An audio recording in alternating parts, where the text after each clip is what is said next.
Olá pessoal, sejam bem-vindos. Hoje nós continuaremos a nossa escalada bíblica e o livro de hoje é o livro do profeta Ezequiel. Convido você que abra sua Bíblia no capítulo 36 desse livro e observe comigo os versos 25 a 27. Diz assim: Então aspergirei sobre vocês água pura e ficarão limpos. Eu os purificarei de sua impureza e de sua adoração a ídolos. Eu lhes darei um novo coração e colocarei em vocês um novo espírito. Removerei seu coração de pedra e lhes darei coração de carne. Porei dentro de vocês o meu espírito, para que sigam meus decretos e tenham o cuidado de obedecer a meus estatutos. Bom, meus irmãos, o profeta Ezequiel, para localizarmos aí na história, de Israel, ele vive próximo ao profeta Jeremias, quando a Babilônia já invadiu o reino do sul, que era Judá, e começou a levar as pessoas, fazer a deportação de pessoas para suas terras, né? Nós ficamos sabendo que Ezequiel, ele era um sacerdote e ele foi levado como o primeiro grupo, né? Na primeira deportação que houve para a Babilônia, eles levaram aquelas pessoas que eram mais proeminentes, as pessoas que eram mais articuladas, aquelas que poderiam levar a algum tipo de motim, de resistência, né? Então a Babilônia tinha essa estratégia de, no primeiro momento, levar as pessoas que teriam alguma liderança sobre o povo. Ezequiel é um desses que é levado, e o texto dele, né, que leva o seu nome, diz que ele ficou localizado na Babilônia, próximo ao rio Quebar. Então era um território extenso e as pessoas, alguns ficavam em cidades diferentes, e nós temos a informação de que Ezequiel ficou nesse local. É importante a gente entender que, como Ezequiel viveu esse período final do Reino do Sul, as suas profecias estiveram envolvidas com dois reis. O primeiro é Joaquim, que foi um rei que passou apenas 3 meses no reinado. Ele fez o que era mal e Nabucodonosor acabou punindo e tirando ele. E depois Edequias, que foi o último rei desse período, que também fez o que era errado, procurou fazer aliança com o Egito, coisas que Jeremias tinha dito que não eram para ser feitas, né? Ezequiel, na verdade, ele não tem uma profecia contra os reis de Judá, porque ele já está na Babilônia. Então, ele tem uma mensagem que é para um grupo de pessoas que está, a gente pode dizer, desiludida, sem esperança, perderam a sua casa, perderam a sua identidade, foram violentamente levadas, né, para essa região, lembrando que eles iam caminhando, né, durante todo o trajeto, né, de Jerusalém até as cidades que eles fossem ficar na Babilônia, eles iam caminhando, acorrentados. Então, dá para a gente supor aqui o quanto isso causava de danos, né, na emocional, espiritual. Afinal de contas, ainda que eles estivessem desobedecendo a Deus, eles sempre esperavam que Deus os livrasse de tudo. Mas como Jeremias havia dito, por causa da resistência do povo, era necessário que nesse momento eles passassem por esse tipo de correção. O período de Ezequiel é um período também bem difícil, porque há uma destruição de Jerusalém no que é o concreto, né? Então os muros, os palácios e o templo são destruídos nesse período em que Ezequiel vive, né? E por isso havia um movimento, havia um rumor dentro do povo que tinha sido levado para a Babilônia, de que, já que as coisas tinham sido destruídas, que a identidade deles como Jerusalém, como Israel tinha sido destruído, que eles deveriam então se adaptar à Babilônia, que eles deveriam se acostumar com a vida que eles teriam lá e praticamente esquecer da sua origem, daquilo que Deus havia feito com eles. Ezequiel então vai trazer uma mensagem que tem a harmonia com a mensagem de Jeremias, em que o povo passaria por um período de provação, 70 anos especificamente, mas que Deus os restauraria. Ezequiel precisa trazer essa mensagem para essas pessoas que já estão desiludidas da vida. Nem todos os que foram para a Babilônia eram escravos, né? Alguns acabavam assumindo cargos até importantes, né? A gente vai ver depois, por exemplo, Daniel, que é uma pessoa que vive nesse período, e isso poderia gerar nessas pessoas essa ideia de que Deus queria que eles ficassem ali como se Deus tivesse desistido, né, do seu plano inicial. A gente pode aqui fazer uma aplicação de que isso era uma mensagem falsa, né, de falsos profetas, porque Deus ele já havia planejado, já havia estabelecido que o seu povo, e que na verdade todas as pessoas, né, inclusive nós, seríamos salvos através da pessoa de Jesus. E para que isso acontecesse, ele precisava preservar o seu povo. Então, nesse momento da história, ele está castigando o seu povo por causa dos pecados, mas Deus sabia e conduziu as coisas para que lá na frente Jesus viesse desse povo para nos salvar, né? A Bíblia vai trazer algumas expressões dessa questão da salvação como essa linha, né, que liga lá atrás com Abraão, lá atrás com a história de Davi. Isso eu acho que é claro para nós. Nós podemos dividir o livro de Ezequiel para o nosso estudo, sendo os 3 primeiros capítulos o chamado do profeta, dos capítulos 4 a 35 as mensagens de castigo e capítulo 36 a 48 o período de restauração, ou as mensagens de restauração. Se você voltar então às páginas da sua Bíblia, lá no início, você vai ver que Ezequiel, como era sacerdote, ele estava relacionado, né? Ele estava envolvido com algumas ações, com algumas características que faziam com que ele recebesse visões de Deus, né? Então, o seu chamado, a sua percepção daquilo que Deus iria fazer era muito simbólico, né? Afinal de contas, ele estava em outro lugar e a estrutura, né, religiosa era completamente diferente. Então, Deus envia essas visões para Ezequiel e o chama dessa forma. Mas no capítulo 2 nós temos literalmente o chamado dele, e o que me chama a atenção é o capítulo 2, verso 4, quando Deus diz assim: são um povo teimoso de coração duro, mas eu o envio para lhes dizer, assim diz o Senhor, o soberano. Então, tem uma imagem, né, que passa durante todo o livro de Ezequiel, que é essa imagem do coração endurecido. Na verdade, a justificativa divina, né, ainda que Deus não precise justificar, mas a razão para que o exílio tenha acontecido, para que todas as coisas tenham caminhado nessa perspectiva tão dura, tão violenta, é que o coração do seu povo estava endurecido. Tanto que você vai lembrar que nós lemos no início o capítulo 36, que faz parte já das mensagens de restauração, e a promessa que Deus faz é que esse coração endurecido seria transformado em um coração acessível, em um coração que receberia a palavra de Deus, receberia aquilo que Deus estava fazendo numa perspectiva diferente, né? E quando nós olhamos para o Novo Testamento, nós vamos entender que esse novo coração é o coração que Jesus nos dá através da conversão, né?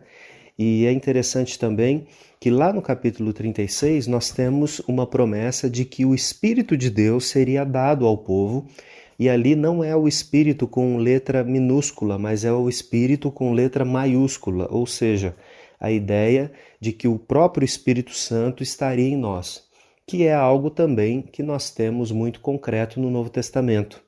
O símbolo, o sinal da conversão é estar selado, a ideia de ter uma marca, de ter uma identificação de Deus em nós. Qual é essa identificação?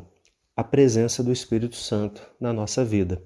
Então, a mensagem de Ezequiel é uma mensagem para que haja conversão, mas é também uma mensagem de esperança, dizendo, olha, Deus fará, Deus trará, ele na verdade vai cumprir tudo aquilo que ele disse lá atrás para os nossos pais, que é o aspecto de nos tornar uma nação que abençoe todas as outras. Essa forma de abençoar todas as nações, a gente pode ver muito concretamente na pessoa de Jesus. É a partir dessa nação, da nação de Israel, que todas as outras nações têm a possibilidade de se relacionar com Deus de uma forma verdadeira. Tá? Então, nós temos algumas coisas aí para ir notando no livro, e a primeira parte, então, é essa parte do chamado. Nós temos algumas imagens, algumas ideias aqui sendo colocadas, tanto da mensagem como da forma como o profeta faria isso. O segundo período do livro, que é a partir do capítulo 4, seguindo até o capítulo 35, são as mensagens de juízo. Então essas mensagens, elas se referem tanto ao povo, no sentido de corrigir a rota deles, de demonstrar esse coração endurecido, e também foi um tempo em que Ezequiel profetizou a respeito dos pecados que haviam entre o povo. E quais eram esses pecados? Basicamente, a idolatria e as decorrências dessa idolatria. Então, não era simplesmente não louvar a Deus, o Senhor, e adorar outros ídolos, mas o que gerava esse envolvimento com outros ídolos. Então, a prostituição, o descontrole, a gente poderia colocar aqui a questão do descontrole na comida, na bebida, no sexo. Então, várias coisas que iam levando esse povo a agir de uma forma contrária ao que Deus queria. Uma coisa que também acontece aqui no livro, e isso vai acontecer com basicamente todos os profetas, por exemplo, lá no capítulo 13, quando Ezequiel diz que a mensagem dos profetas, que são falsos, é uma mensagem que diz que há paz, que não há problemas, que eles poderiam ficar tranquilos, que Deus havia preparado aquele lugar para que eles estivessem ali.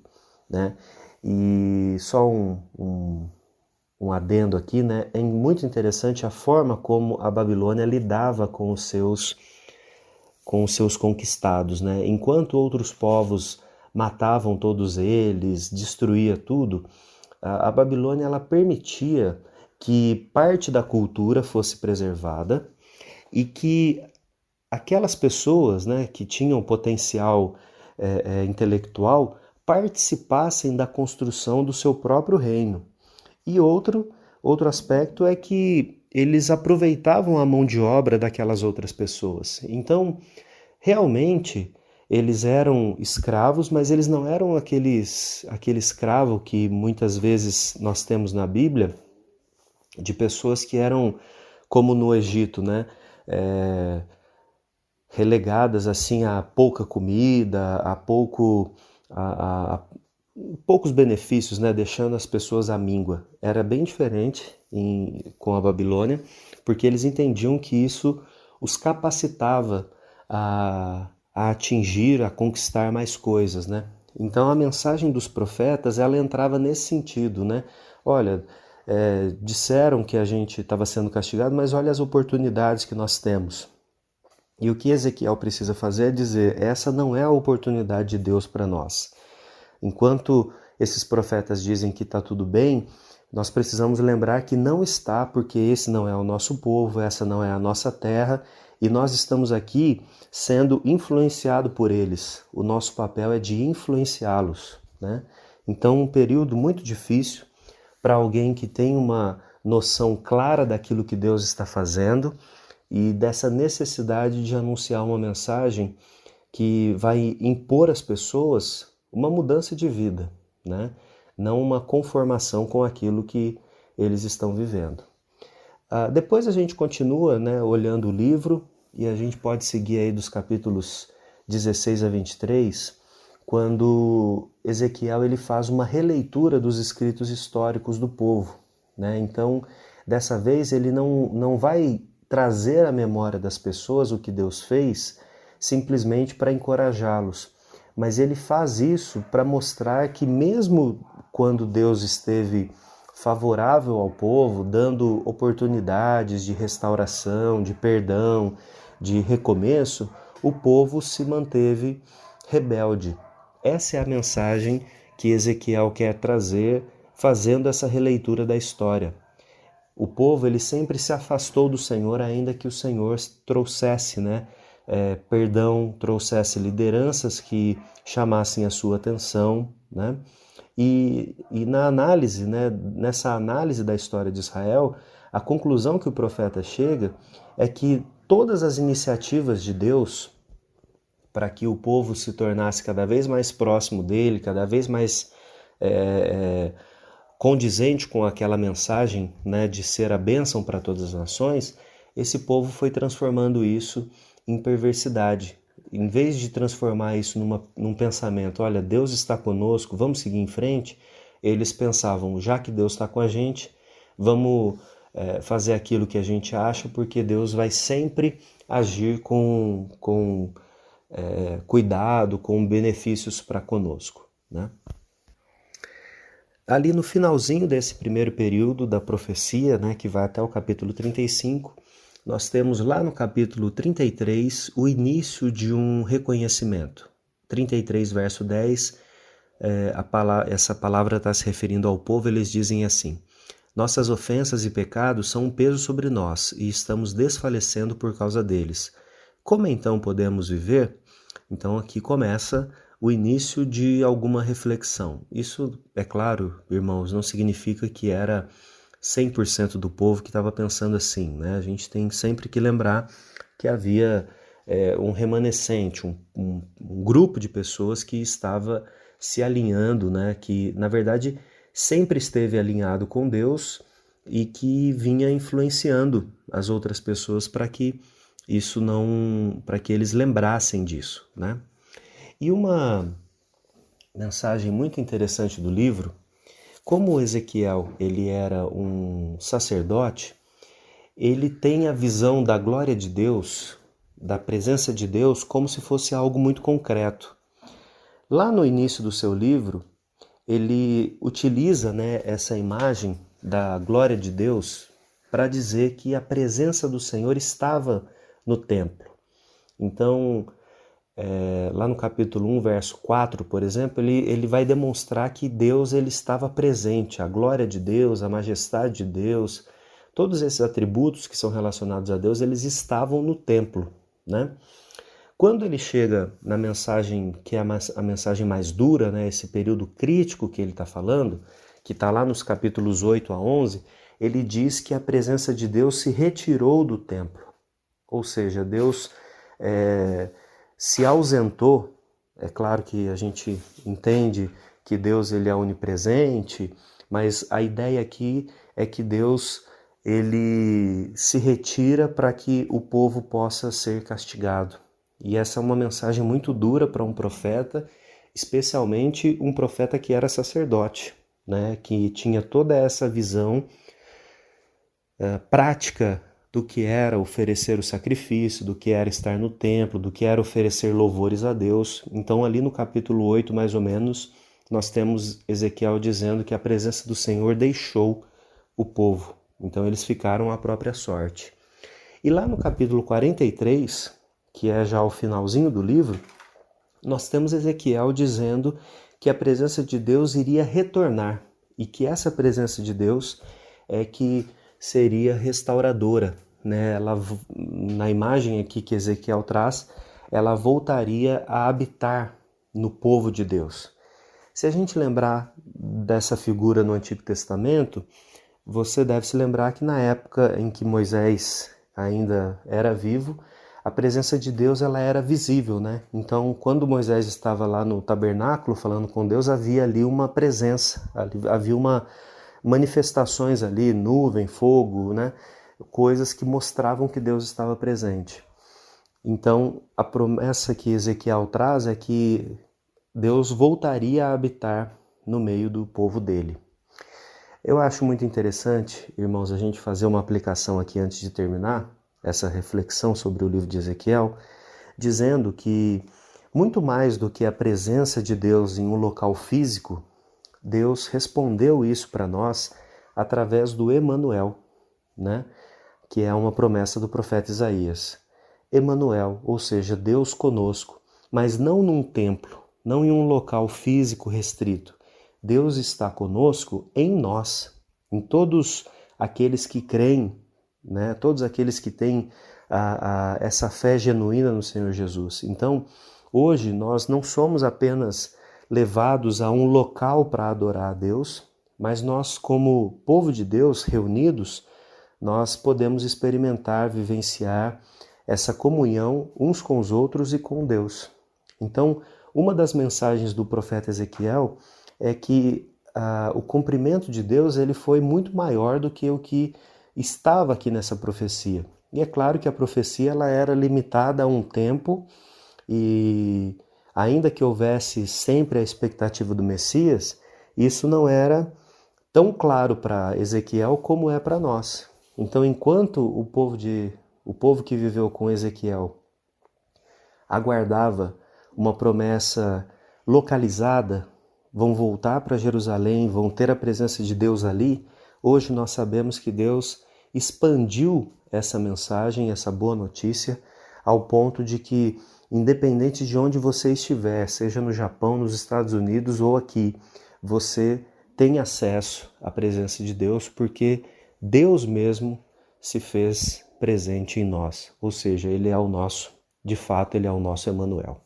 Então que Deus te abençoe, que você possa reler o livro de Ezequiel com outras perspectivas, né? É um livro que traz muitos símbolos, mas é possível a gente entender esses símbolos dentro dessas instruções, do momento em que ele vive, de como essas coisas foram acontecendo. Que Deus te abençoe, nós nos encontramos em breve.